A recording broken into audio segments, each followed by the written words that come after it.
Welcome back, you beautiful anomaly. It took a moment longer than you expected, didn't it?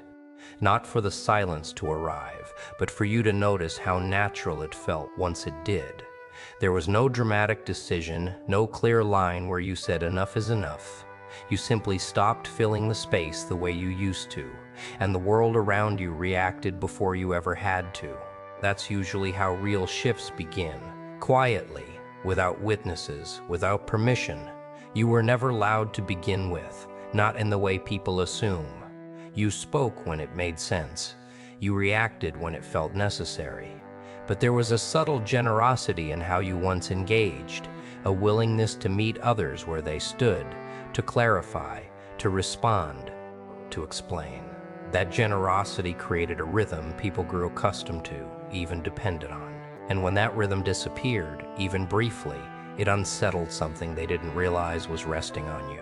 At first, they told themselves nothing had changed. They carried on conversations the same way, used the same tones, the same expectations, the same casual assumptions about how you would respond. But you didn't, not defensively, not coldly, just less. Fewer words, fewer signals, less emotional leakage. And that reduction created a vacuum where certainty used to be. You could feel it in the pauses, those slightly extended moments where someone waited for you to jump in and smooth the edges. Those glances that lingered a fraction too long, searching your face for confirmation, resistance, anything familiar. When nothing came back, the unease crept in. Subtle at first, almost imperceptible, but persistent enough to be noticed by anyone paying attention.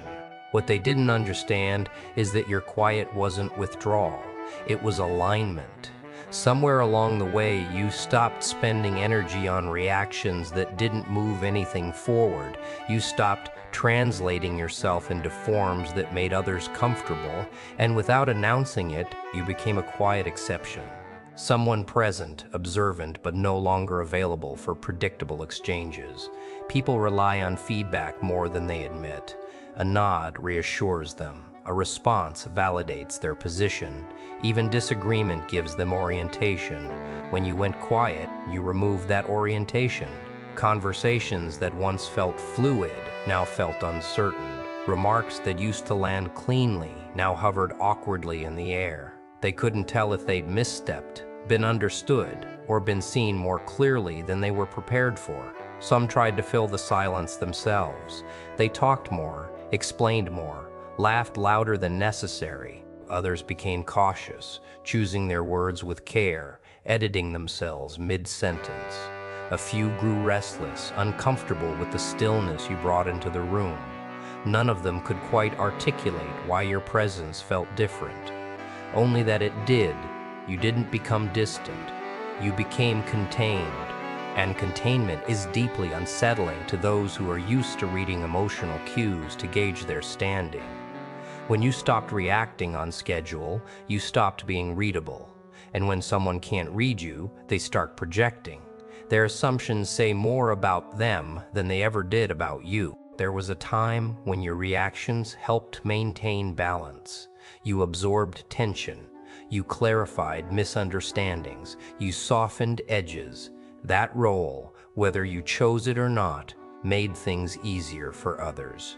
When you stepped out of it, the weight didn't disappear. It redistributed.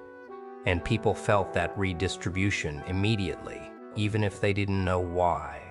A beautiful accident like you doesn't announce evolution. It happens quietly, through subtraction rather than addition. You didn't add confidence, you removed excess. You didn't assert dominance, you stopped offering access. And that restraint altered the dynamic in ways no confrontation ever could. They may have told themselves you were distracted, tired, preoccupied, but those explanations didn't hold for long. The calm remained. The silence stayed consistent. And consistency is what made it undeniable. Whatever had changed wasn't temporary, it wasn't reactive. It was structural. You noticed how differently people behaved around you now, how they checked themselves mid-thought, how they hesitated before making assumptions they once voiced freely. That hesitation wasn't respect, not exactly. It was uncertainty. And uncertainty is where power quietly begins to shift. You weren't withholding, you were observing. And observation, when uninterrupted by reaction, has a gravity of its own. It pulls truth to the surface. It exposes dependency. It reveals who relied on your engagement to stabilize themselves. You didn't plan to unsettle anyone. You didn't need to. The moment you went quiet, the imbalance revealed itself on its own. And even then, you didn't rush to name it. You simply noticed how the air felt different, how conversations changed shape, how something beneath the surface had already begun to move. It didn't take long for patterns to surface once the noise fell away.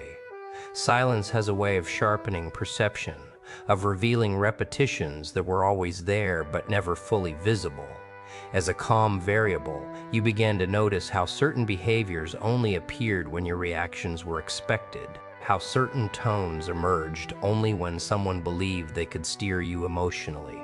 Without that steering wheel, the machinery of control started to grind, uneven and exposed. You saw how often conversations weren't really exchanges but tests, small provocations disguised as humor, casual comments loaded with expectation, questions that weren't meant to understand but to position. Before, your responses completed those loops effortlessly. Now the loops stayed open. And open loops make people uneasy because they force awareness where autopilot once lived. Some individuals responded by increasing pressure. They leaned in harder, spoke faster, filled space more aggressively.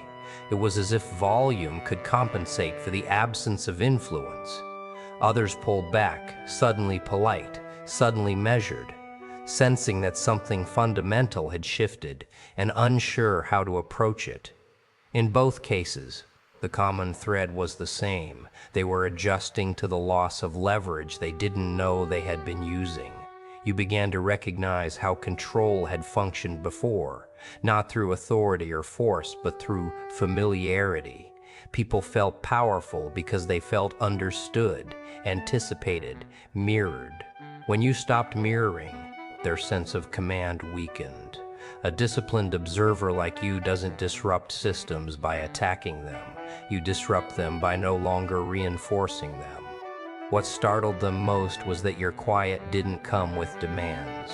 You weren't asking for space. You weren't drawing boundaries out loud. You simply occupied your own presence without negotiation. And that made it impossible for others to frame you as difficult or resistant. There was nothing to push against, nothing to argue with, nothing to correct. In that absence, their internal narratives grew louder. Some convinced themselves you were judging them. Others imagined you were withholding something valuable. A few suspected intention where there was only awareness. But suspicion itself was proof that the balance had changed. When people start guessing instead of knowing, they lose the comfort of control. You could feel the inversion happening subtly, almost politely, where once you adjusted to maintain harmony, now others adjusted around you. Where once your reactions smoothed tension, now tension revealed who depended on that smoothing.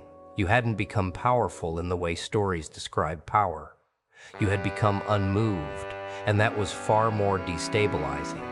A beautiful disaster, when misunderstood, tends to absorb blame. You'd been that before, the one who made things work, who absorbed misalignment quietly. But in your silence, misalignment no longer disappeared. It lingered, it became visible, and visibility changed everything. People could no longer rely on you to neutralize discomfort they created. You noticed how often control masquerades as concern, how frequently guidance hides expectation. When you stopped responding, those disguises slipped. Advice turned impatient. Curiosity turned intrusive. Support revealed conditions attached. None of this required confrontation. The pattern spoke for itself once you stopped interrupting it with reaction. There was an almost imperceptible moment when some realized they could no longer influence you the way they once did. You saw it in the way they recalibrated their approach, the way they tested different tones, different angles. They weren't trying to dominate you. They were trying to regain familiarity.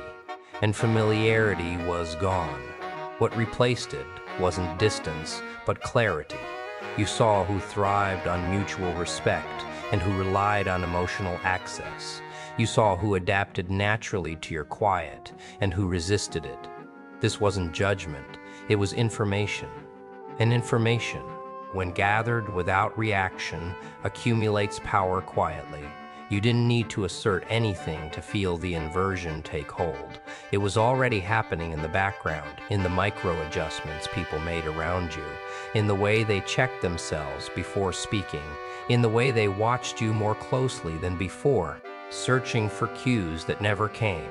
Control fails when it depends on predictability, and predictability disappears the moment someone stops performing themselves for others. You didn't become unpredictable by changing who you were. You became unpredictable by removing the excess signals that once defined you externally. That reduction made you unreadable, and unreadable presence unsettles those who rely on emotional transparency to maintain influence.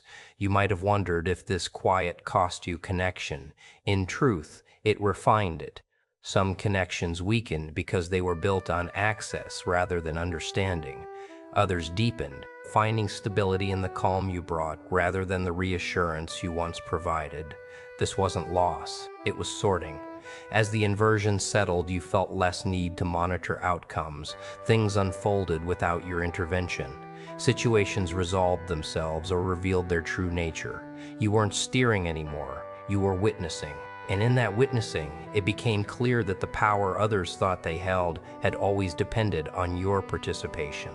They felt uneasy not because you were silent, but because your silence removed their reference point. And once that reference point was gone, the shift was irreversible. Even if you spoke again, even if you engaged, the awareness remained. Something fundamental had already changed, quietly, without permission. By the time the quiet settled into permanence, you no longer thought of it as an action. It wasn't something you were doing, it was something you were allowing. Silence stopped being a response and became a state, one that carried weight without effort. You didn't hold it tightly or defend it, you simply lived inside it. And that alone altered how the world arranged itself around you. What became clear was how much noise had once been mistaken for connection. Words, reactions, explanations, they had filled space, but they had also concealed truth. In the absence of that noise, motives surfaced on their own. People revealed what they needed from you by how they behaved when they could no longer get it. Some leaned in, seeking reassurance. Some withdrew, unable to operate without feedback. Others circled cautiously, unsure how to engage a presence that didn't echo them back. You noticed how silence changes time. Conversations slowed, moments stretched. People had to sit with what they said instead of rushing past it. In that stillness, inconsistencies became obvious. Contradictions lingered instead of being smoothed over. You weren't pointing them out. You didn't have to. Your quiet gave them nowhere to hide.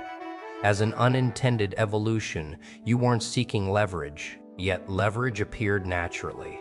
Not the kind that dominates, but the kind that stabilizes. When you don't react, others are forced to carry the full weight of their words and actions. There's no diffusion, no emotional cushioning. That responsibility unsettles those who are used to sharing it with you. You could feel the shift in yourself as well. There was less urgency to be understood, less impulse to clarify, less attachment to outcomes that once felt personal. Silence created distance, but not detachment. You were present without being entangled, and presence without entanglement is rare enough to be felt immediately by those around you. Some interpreted your quiet as strength. Others read it as distance. A few mistook it for indifference. None of those interpretations mattered. What mattered was that you no longer corrected them. Their interpretations became their burden, not yours. And that transfer of burden is where the final shift completed itself. You began to see how often people rely on reactions to confirm their reality. Agreement reassures them. Disagreement energizes them. Even resistance gives them something to push against. Silence offers none of that. It reflects nothing back. And in that reflectionless space, people confront themselves, often for the first time. A controlled disruption doesn't announce itself. It doesn't escalate. It doesn't seek recognition. It simply changes the conditions under which everything else operates. Your silence changed those conditions. It altered what was rewarded, what was discouraged, what could continue unchanged. And because you didn't frame it as a stance, no one could challenge it directly. You noticed how your quiet began to regulate environments. Tension either resolved or intensified, but it no longer hovered indefinitely. People either adjusted or exposed themselves. Situations either clarified or dissolved. You weren't managing outcomes anymore. You were allowing natural consequences to unfold without interference. There was a subtle relief in that, a sense of alignment you hadn't realized was missing. You weren't withholding yourself, you were conserving yourself. Energy once spent on unnecessary engagement returned to you, steady and unclaimed. In that steadiness, awareness sharpened further. You saw more because you were no longer busy responding. Those who felt uneasy weren't reacting to silence alone. They were reacting to the loss of access. Access to your reassurance, access to your emotional labor, access to your emotional labor, access to the version of you that helped them feel certain. When that access closed quietly, they felt the absence like a pressure change they couldn't explain. You didn't replace your silence with strategy. You didn't weaponize it. That's what made it enduring. It wasn't a tool you picked up. It was a state you grew into. And states don't need maintenance. They simply persist, influencing everything that comes into contact with them. At times, you might have wondered whether speaking again would undo the shift. It wouldn't. Once awareness arrives, it doesn't leave. Even when words return, they come from a different place. Fewer, measured, unavailable for manipulation. Silence taught you that you don't need to fill space to occupy it. What remains now isn't dominance in the traditional sense. It's something quieter, more stable, an internal orientation that doesn't bend toward reaction, an understanding that you don't need to announce change for it to be real. The shift happened the moment you stopped feeding the old dynamic. And even now, as you sit inside this calm, there's no finality to it, no conclusion, just the subtle recognition that when you noticed how uneasy they became in your quiet, the balance had already moved somewhere it can't return from. The quiet didn't arrive with drama, and it didn't stay for effect. It settled the way truth does without asking permission, without needing witnesses. You didn't announce that something had changed, yet everything around you adjusted as if it already knew.